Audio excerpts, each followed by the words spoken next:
अस्सलामुअलैकुम। आज जामिया मिल्लिया इस्लामिया के बीएड एंट्रेंस के हवाले से गुफ्तगू करने वाला हूँ कि जामिया मिल्लिया इस्लामिया में बीएड के पेपर किस तरह आते हैं और उसमें सवाल किस नौइयत के होते हैं, और लास्ट में हम ये भी बताएंगे कि कट ऑफ क्या जाते हैं। तो सबसे पहले हम क्वेश्चन मार्क्स की बात कर लेते हैं कि कितने नंबरात के सवालात होते हैं। टोटल सवालात 170 नंबर के होते हैं, जिसमें हर साल सवालात की नौइयत के एतबार से, उसके आसानी और मुश्किल के एतबार से कट ऑफ मुख्तलिफ जाता है। 2018 में इसका कट ऑफ तकरीबन 100 से 105 तक गया था, जबकि 2019 में इसका कट ऑफ 90 से 95 तक गया था। अब हम इस पेपर के हवाले से बात करते हैं कि पेपर में होता क्या है। ये पेपर बीएड का पेपर 4 सेक्शन पे मुश्तमिल होता है।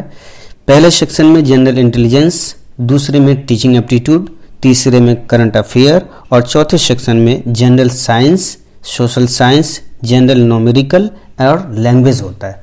अब हम इन चारों सेक्शन पे तफसील के साथ गुफ्तगू करेंगे कि चारों में होता क्या है।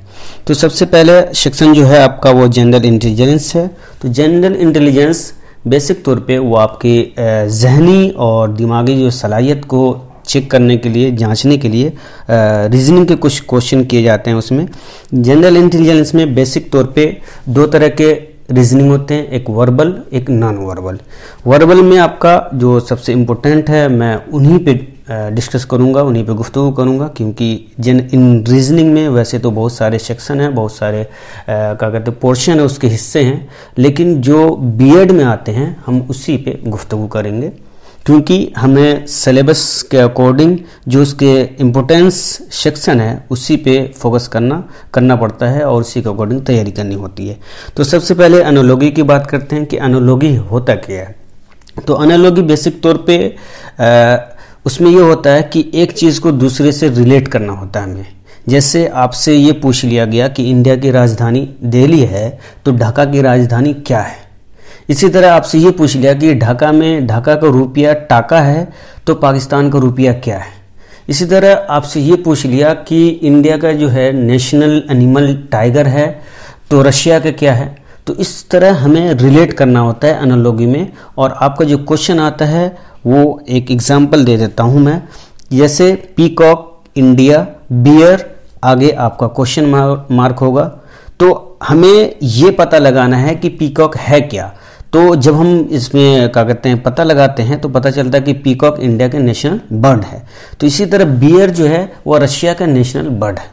इसी तरह एक और जो अभी मैं एग्जांपल दिया था आपको कि ढाका बांग्लादेश की राजधानी है, तो इंडिया की दिल्ली होगी। और इससे आगे अगर हम जाएं तो एक और क्या कहते हैं कि मिसाल आप देख लीजिए कि आर्किटेक्चर जो होता है उसका काम होता है बिल्डिंग बनाना। तो आपको क्वेश्चन देगा आर्किटेक्ट, बिल्डिंग, आगे दे देगा स्कल्पचर और आगे क्वेश्चन मार्क। तो स्कल्पचर कहते हैं मुसव्विर को जो स्टेचू बनाता है। तो आगे जहां पे आपका स्टेचू वाला ऑप्शन होगा वो ऑप्शन सही होगा। तो जनरल इंटेलिजेंस में वर्बल रीजनिंग में एनालॉजी बहुत इंपॉर्टेंट है, इससे क्वेश्चन भी होते हैं। इसी तरह भी कभी कभी पूछ लेता है क्वेश्चन में, जैसे डॉक्टर, पेशेंट, टीचर, आगे क्वेश्चन मार्क, तो टीचर के साथ स्टूडेंट आएगा। इसी तरह कभी कभी पूछ लेता है इसी को घुमा के hospital, patient, school, student, school में स्टूडेंट होंगे। तो ये एनालॉजी है कि एक चीज का रिलेशन हमें पहले बता दिया जाता है कि ये चीज इससे रिलेट है, इससे ताल्लुक रखती है। अब उसी जैसी दूसरी चीज हमें क्वेश्चन में पूछ लिया जाता है कि इसका आप लगाएं। तो ये एनालॉजी है। अब इसमें जो वर्बल रीजनिंग का दूसरा जो मेन है वो लॉजिकल सीक्वेंस ऑफ वर्ड है, कि आपको कुछ वर्ड दे दिया जाएगा और उसको कहा जाएगा कि आप मंतकी, लॉजिकल यानी लॉजिक के एतबार से जो सही सीक्वेंस इसका हो सकता है, तरतीब हो सकती है, उस तरतीब से आप उसको लगाएं। जैसे एग्जांपल है, आपको दे दिया की, दे दिया डोर, दे दिया लॉक, दे दिया स्विच ऑन, दे दिया। अब ये क्वेश्चन में आपका दे दिया है पहले स्विच ऑन, लॉक, डोर, की। अब ये आपका क्वेश्चन है। अब इसको तरतीबवार यानी सीक्वेंस, लॉजिकल सीक्वेंस में आपको लगाना है। तो सबसे पहले की आएगा, उसके बाद लॉक आएगा, उसके बाद डोर आएगा, उसके बाद स्विच ऑन आएगा। इसी तरह आप एक और क्वेश्चन ले सकते हैं कि जैसे टीचर, स्कूल, बस, स्टूडेंट आपसे ये क्वेश्चन में दे दिया कि पहले टीचर दिया, स्कूल दिया, बस दिया, स्टूडेंट है। अब लॉजिकल सीक्वेंस इसकी क्या बनेगी कि स्टूडेंट बनेगा, बस, स्कूल, उसके बाद टीचर। तो ये लॉजिकल सीक्वेंस ऑफ वर्ड है कि कुछ वर्ड दे दिया जाएगा आपके सामने और कहा जाएगा कि इसका सीक्वेंस क्या होगा, उस सीक्वेंस से आप इसको लगाएं। तो ये वर्बल रीजनिंग यानी जनरल इंटेलिजेंस में दूसरा जो सबसे इम्पोर्टेंट है। ये बहुत ज़्यादा क्वेश्चन आते हैं। इसी तरह जैसे बुक के ताल्लुक से आपको दे दिया कि सबसे पहले आपको दे दिया क्या कि सेंटेंस दे दिया, लेटर दे दिया, फेरेस दे दिया, वर्ड दे दिया, पैराग्राफ दे दिया। अब ये जो है चारों पांचों चीज एक ही से रिलेट है, यानी बुक से रिलेट है, लेकिन आपको सीक्वेंस वाइज इसको सही से लगाना है। तो सबसे पहले लेटर आएगा, क्योंकि लेटर वो अल्फाज की मजमूए होते हैं छोटे छोटे। उसके बाद उसी से लेटर से वर्ड बनता है, वर्ड से फेरेस बनता है, फेरेस से सेंटेंस बनता है और सेंटेंस से पैराग्राफ बनता है। तो ये सीक्वेंस आपका सही होगा। तो लॉजिकल सीक्वेंस ऑफ वर्ड ये दूसरा सबसे इंपॉर्टेंट है। इसी तरह की और भी आप इसी जैसे मिसाल आप खुद से भी क्रिएट कर सकते हो, खुद से आप बना सकते हो। जैसे क्या कहते हैं कि बाजार से रिलेटेड क्वेश्चन इसी तरह का बना सकते हो कि क्वेश्चन आते इसी तरह से। या इसी तरह हो सकता है कि आपको इसमें ये भी दे दे, किसी राइटर की कोई बुक दे दे, फिर आगे चल के कोई और बुक दे दे, उसका राइटर आपसे पूछ ले, कोई राइटर आपसे पूछ ले। तो ये लॉजिकल सीक्वेंस ऑफ वर्ड है। इसमें जो जनरल इंटेलिजेंस है उसमें तीसरा जो इम्पोर्टेंट है वो क्लासिफिकेशन होता है। कि क्लासिफिकेशन में मतलब ये होता है कि 4-5 एक ही तरह की चीज़ें आपको दे दी जाएगी, उसमें से कोई एक होगा जो उससे रिलेट नहीं होगा, जो उस जैसा नहीं होगा, या फिर उसकी जैसे सपोज कीजिए कि 4-5 आपको वर्ब दे दिया है, उसमें एक नाउन दे दिया है। तो वर्ब जो होगा 4-5 वो तो एक जैसा है, लेकिन नाउन जो है वो वर्ब से अलग है, तो वो आपका क्लासिफिकेशन से हट जाएगा, निकल जाएगा। इसी तरह आपको 4-5 बुक का नाम दे दिया, उसमें एक जो है बुक के अलावा दूसरी चीज़ का नाम दे दिया, जैसे जानवर का नाम दे दिया या किसी राजधानी का नाम दे दिया या कहीं और चीज़ की जू का नाम दे दिया, तो वो उससे निकल जाएगा। क्योंकि जो हमें एक जैसा है वो एक क्लासिफिकेशन में आएगा, एक डिफिनेशन में आएगा, और जो उससे अलग है वो अलग हो जाएगा। जैसे एक एग्जाम्पल है, चिकन है, स्नेक है, स्वेन है, क्रोकोडाइल है, फ्रॉग है। तो यहाँ पे अब जब देखोगे स्नेक, स्वेन, क्रोकोडाइल, फ्रॉग, ये तीनों ऐसे जानवर है जो पानी में रहता है, और चिकन जो है वो पानी में नहीं रहता है। तो ये चिकन हमारे क्लासिफिकेशन से निकल गया। तो ये जनरल इंटेलिजेंस का तीसरा पोर्शन था, जिसको हम क्लासिफिकेशन कहते हैं। क्लासिफिकेशन का बेसिक मतलब ये होता है कि जो क्वेश्चन आपको दिया गया है उसमें तीन चार चीजें ऐसी होगी जो जिसकी डिफिनेशन एक ही होगी, उनमें से कोई एक ही होगा जो उस डेफिनेशन से बाहर निकल रहा होगा। तो हमें इस पे भी फोकस करना क्लासिफिकेशन में। उसके बाद आता है इसमें ब्लड रिलेशन, बहुत ही इंपॉर्टेंट है। ब्लड रिलेशन आपसे पूछ लेता है। ब्लड रिलेशन में आपको भाई से बेटा से लेके दादा तक के रिश्तेदारी को सही से याद कर लीजिए, आपको खुद ब खुद समझ में आएगा कि ब्लड रिलेशन होता क्या है। जब आपको पता होगा कि सिलसिला क्या है रिश्तेदारी का, बाप के बाद बेटा, बाप, दादा, परदादा, उसके बाद आगे क्या होता है, आगे कभी पूछ लेता है, तो खुद ब खुद वो क्वेश्चन बहुत ईजिली सॉल्व हो जाएगा। तो ब्लड रिलेशन भी इसका बहुत इंपॉर्टेंट पोर्शन है, इससे क्वेश्चन भी आते हैं। जैसे एक क्वेश्चन है कि pointing to a photograph a boy Suresh said he is the son of the only son of my mother, how is Suresh relate to that boy.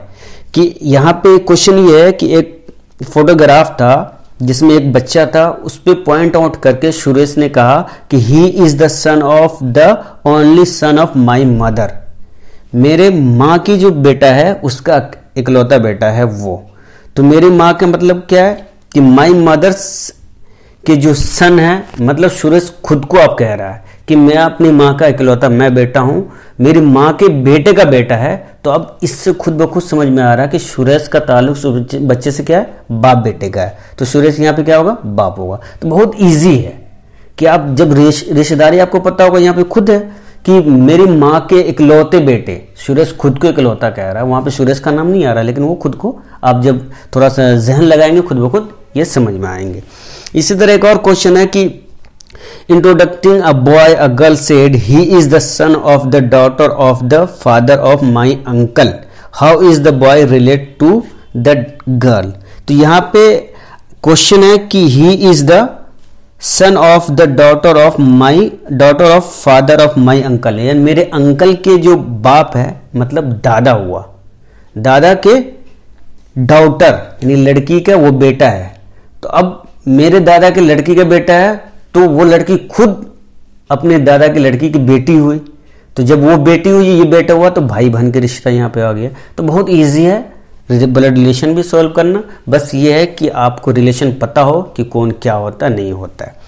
इसके बाद जो जनरल इंटेलिजेंस में है, सिटिंग अरेंजमेंट है। जैसे आपको ये पूछ दिया जाता है कभी कभी कि हामिद अब्दुल्ला के बगल में बैठा है, अब्दुल्ला क्या कहते हैं कि कौसर के बगल में बैठा, कौसर कलीम के बगल में बैठा है, तो बताओ हामिद कलीम के किस तरफ बैठा हुआ है। इस तरह क्वेश्चन कभी कभी आपसे कर लिया जाता है, तो इसको हम सिटिंग अरेंजमेंट कहते हैं। जैसे यहाँ एक क्वेश्चन है कि A P R X S और जेड ये एक रो में बैठा हुआ है। A P R X S और जेड एक रो में बैठा हुआ है। S and Z are in the centre. तो आपको सबसे पहले ये करना है कि जितने अल्फाबेट दिया है A P R X S Z, 6 alphabet हैं, 6 को पहले जहन में रख लेना है। उसके बाद आगे क्वेश्चन में खुद कह रहा है कि S and Z are in centre, तो दोनों को हमें सेंटर पे रख देना है। तो जब हम दोनों को सेंटर पे रखेंगे तो हमारे पास 4 वर्ड बच जाएंगे। कौन कौन बच जाएंगे? ए पी आर एक्स, ये 4 बच जाएंगे। आगे चल के ये कह रहा है कि A and P are at the end, A और पी दोनों आखिर में है।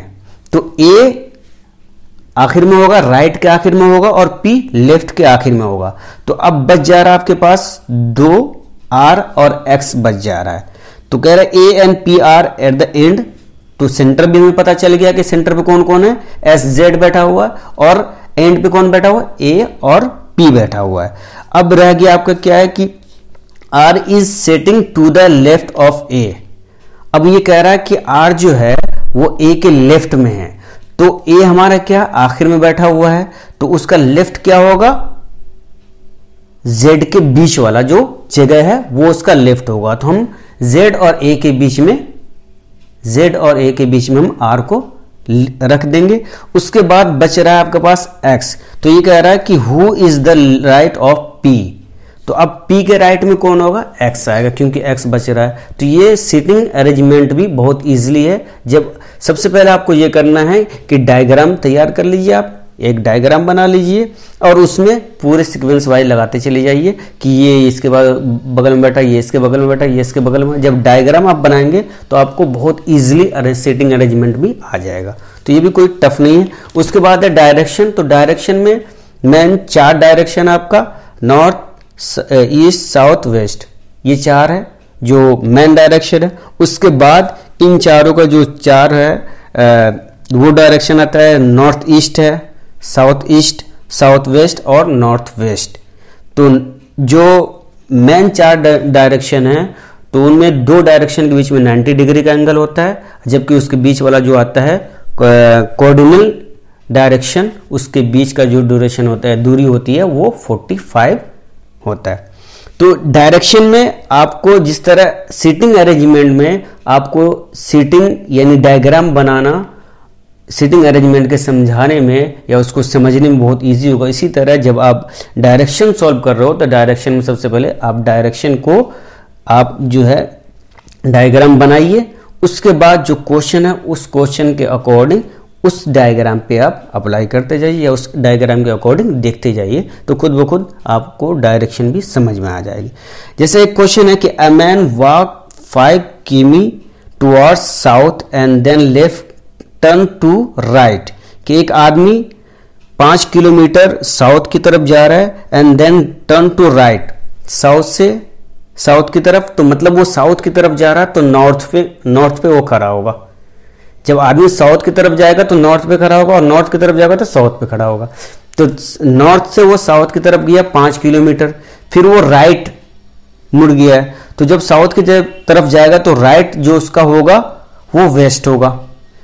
3 किलोमीटर चलने के बाद फिर वो राइट अपने घूम गया है तो राइट उसका फिर साउथ हो जाएगा, तो यहाँ पे जो आपका आंसर होगा, नॉर्थ से जब आप नीचे साउथ की तरफ आएंगे तो इस बीच वाला जो कोऑर्डिनल डायरेक्शन है साउथ वेस्ट, वो आपका पड़ेगा। तो जब आप डायग्राम को पुट आउट करोगे, डायग्राम को बना लोगे, तो खुद ब खुद समझ में आ जाएगा कि जब आदमी, जैसे अगर एक कोई आदमी खड़ा है नॉर्थ में खड़ा हुआ है, ठीक है, तो उसका शेडो किधर जाएगा, साउथ की तरफ जाएगा, क्योंकि नॉर्थ वगैरह साउथ की तरफ शेडो जाएगा। और अगर वो लेफ्ट घूमेगा तो उसका वेस्ट पड़ेगा लेफ्ट, और अगर राइट घूमेगा तो ईस्ट पड़ेगा। तो ये आपको बेसिक तौर पे समझना पड़ेगा कि डायग्राम पहले पुट आउट कीजिए, उसके बाद यहाँ से खुद ब खुद आप क्वेश्चन क्रिएट कर सकते हैं, क्वेश्चन बना सकते हैं कि अगर कोई आदमी नॉर्थ पे खड़ा है तो उसका शेडो किधर पड़ेगा, या फिर नॉर्थ की तरफ फेस कर रहा है तो उसका बैक किधर है, ठीक है, और वहाँ से अगर लेफ्ट घूमता है तो किधर को जाएगा, राइट घूमता है तो किधर को जाएगा, और अगर नॉर्थ से चल रहा है, वो सीधा चल रहा है बिल्कुल, तो वो किधर आएगा। तो ये पहले डायग्राम बना लीजिए, उसके बाद बहुत इजीली जो है आपका ये भी सॉल्व हो जाएगा। तो ये भी आप न्यूमेरिकल रीजनिंग में है, इंटेलिजेंस, जनरल इंटेलिजेंस में ये सब आपका आता है। इसी तरह इंटेलिजेंस में एक और आता है आपका, वो है अल्फ़ाबेटिकल रीजनिंग, जो वर्बल नॉन वर्बल दोनों में आता है। अल्फ़ाबेटिकल रीजनिंग का मतलब ये है कि कुछ अल्फ़ाबेट का आपको जोड़ दे दिया जाएगा, एक सीरीज दिया जाएगा, जैसे ACD करके दे दिया, फिर आगे BCD करके दे दिया, फिर एक और दे देगा EDE करके, फिर एक क्वेश्चन मार्क आपको दे दिया जाएगा कि इसके जगह क्या होगा। तो इसमें सबसे पहले तो ये है कि आप अल्फ़ाबेट का जो पोजिशन है डिसेंडिंग और असेंडिंग में, ये आपको सबसे पहले याद करना पड़ेगा। रीजनिंग, अल्फ़ाबेटिकल रीजनिंग सॉल्व करने के लिए, नंबर सीरीज सॉल्व करने के लिए सबसे पहले आप अल्फ़ाबेट जो है उसकी पोजीशन को याद करना पड़ेगा कि A से लेके Z तक का असेंडिंग में क्या पोजीशन होती है, डिसेंडिंग में क्या पोजीशन होती है। तो ये सबको आपको याद करना पड़ेगा। उसके बाद असेंडिंग डिसेंडिंग याद करने के बाद जो अल्फ़ाबेट का सेंटर होता है, वो सेंटर पे कौन होता है राइट से, लेफ्ट से सेंटर पे कौन होता है, ये भी आपको याद करना पड़ेगा कि राइट से सेंटर पे कौन है, लेफ्ट पे सेंटर पे कौन है, उसका पोजीशन क्या है, ये भी आपको याद करना पड़ेगा। ये जब याद कर लेंगे तो बहुत इजीली आप जो है अल्फ़ाबेटिकल रीजनिंग को सॉल्व कर लेंगे।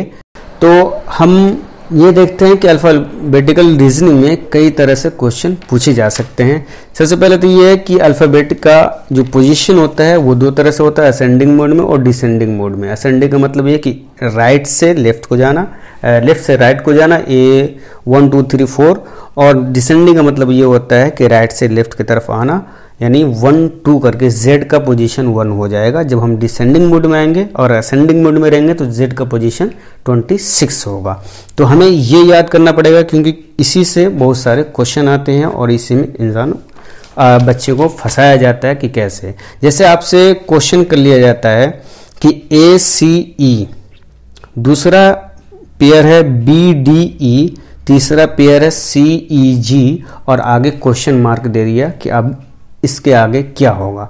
तो हमें सबसे पहले यहाँ पे हमें तीनों पेयर को देखना है कि तीनों पेयर में क्या किया इन्होंने। तो जब हम बगौर देखते हैं तो पता चलता है कि तीनों पेयर के अंदर एक दूसरे अल्फ़ाबेट के बीच में एक गैप है, यानी AC तो B का गैप है, CE मतलब C के बाद क्या है, E है, D का गैप है, यानी हर अल्फ़ाबेट के बीच में एक गैप है। तो इसी तरह हम BDF के अंदर भी देखते हैं, CEG के अंदर भी देखते हैं।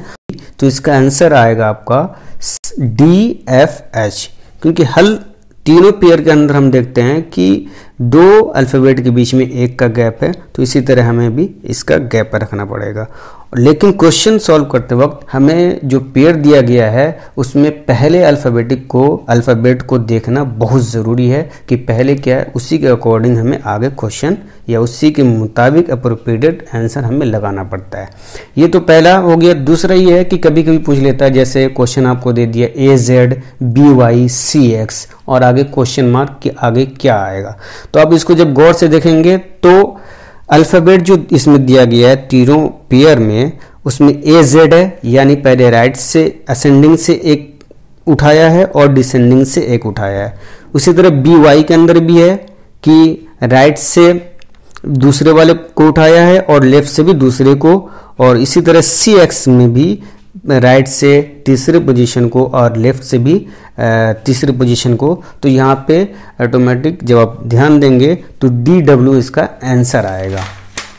इसी तरह कभी कभी अल्फ़ाबेट में क्वेश्चन पोजीशन के एतबार से भी पूछ लेता है। जैसे आपको क्वेश्चन में दे दिया Z26 A1 X24 C question mark, तो अब यहाँ पे जब आपको पोजीशन पता होगा अल्फ़ाबेट का तो आप इजीली इस क्वेश्चन को सॉल्व कर ले जाएंगे, क्योंकि Z का जो है असेंडिंग मोड में 26 पोजीशन होता है और A का असेंडिंग में 1 होता है, और इसी तरह X का असेंडिंग में 24 होता है, तो C का असेंडिंग मोड में जो इसका पोजीशन होगा वो 3 आएगा, तो 3 इसका आंसर आएगा।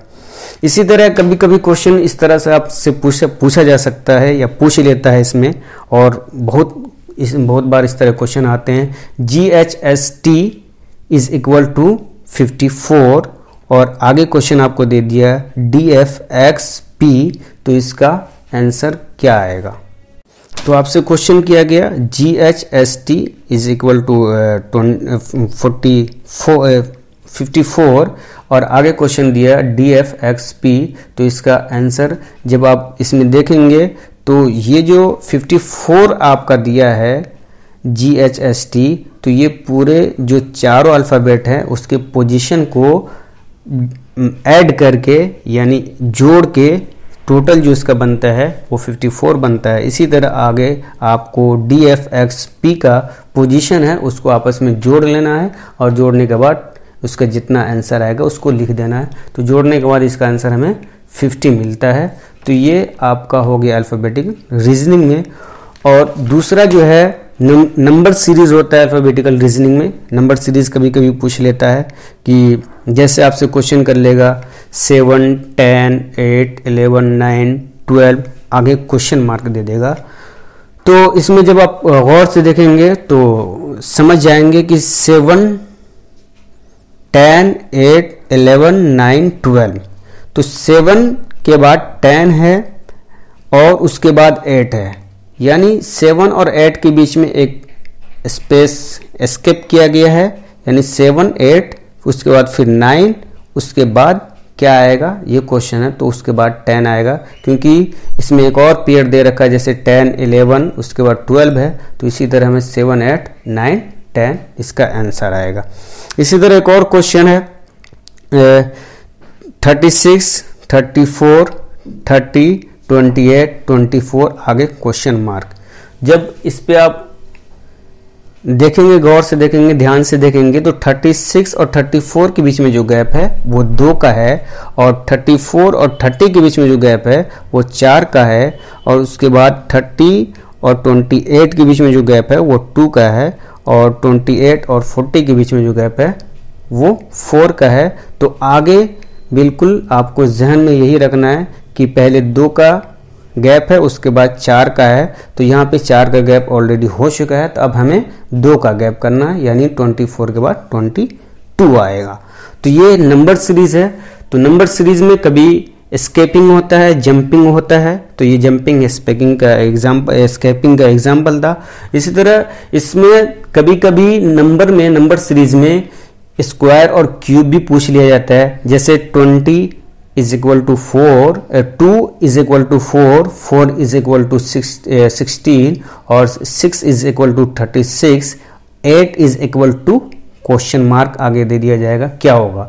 तो जब इसमें ध्यान से आप देखेंगे तो 2 का स्क्वायर जो 4 आता है, 4 का स्क्वायर 16, 6 का स्क्वायर 36 और 8 का जो स्क्वायर आएगा वो 64 आएगा। तो ये स्क्वायर है, तो कभी कभी स्क्वायर भी पूछ लिया जाता है और कभी कभी क्यूब। तो स्क्वायर का मतलब ये होता है कि जो क्या कहते हैं कि टेबल है उस टेबल को उतनी बार पढ़ना, मतलब 2 को 2 बार पढ़ेंगे, 2 को 2 बार पढ़ेंगे तो 4 आएगा। लेकिन क्यूब का मतलब होता है कि जो टेबल है उसको उतनी बार नहीं पढ़ना है, बल्कि उसको 3 बार उतनी ही से पढ़ना है। जैसे 2 अगर है तो 2 का स्क्वायर तो आपका 4 होगा, लेकिन 2 का क्यूब आपका जो हो जाएगा वो 8 होगा, क्योंकि 2 मल्टीप्लाई 2 फिर 2 करना है होगा हमें। तो 2 मल्टीप्लाई 2 मल्टीप्लाई 2 करेंगे तो आपको 8 आ जाएगा।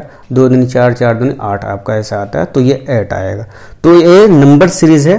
तो दोनों तरह से इसमें क्वेश्चन होते हैं नंबर सीरीज में। कभी कभी ये स्केपिंग जंपिंग के थ्रू क्वेश्चन आते हैं, कभी स्क्वायर कभी रूट के थ्रू आ जाते हैं क्वेश्चन, और कभी कभी सब्सट्रैक्शन भी आते हैं, और एडिशन भी आ जाते हैं, कभी मल्टीप्लिकेशन भी आ जाते हैं, डिवाइडेशन भी आ जाते हैं। तो ये इस तरह के अल्फ़ाबेटिकल रीजनिंग में इस तरह के क्वेश्चन आते हैं, और ये बहुत इजी है। जब आप स्क्वायर क्यूब याद कर लेंगे, उसके बाद फिर क्या कहते हैं नंबर की पोजीशन याद कर लेंगे कि नंबर कितने पे कितने स्केप होते हैं, जंप होते हैं, और अल्फ़ाबेटिकल के अंदर जब अल्फ़ाबेट की पोजीशन आपको याद रहेगा असेंडिंग में, डिसेंडिंग में, और ख़ास तौर पे अल्फ़ाबेट का जो सेंटर है एम और एन, इन दोनों का नंबर बहुत ज़रूरी है याद करना, क्योंकि दोनों का नंबर असेंडिंग में 23 होता है, असेंडिंग में एम का होता है 13 और n का होता है 14, जबकि डिसेंडिंग में n का होता है 13 और m का होता है 14। तो ये सेंटर है अल्फ़ाबेट का, तो इसको भी याद करना बहुत ज़रूरी है।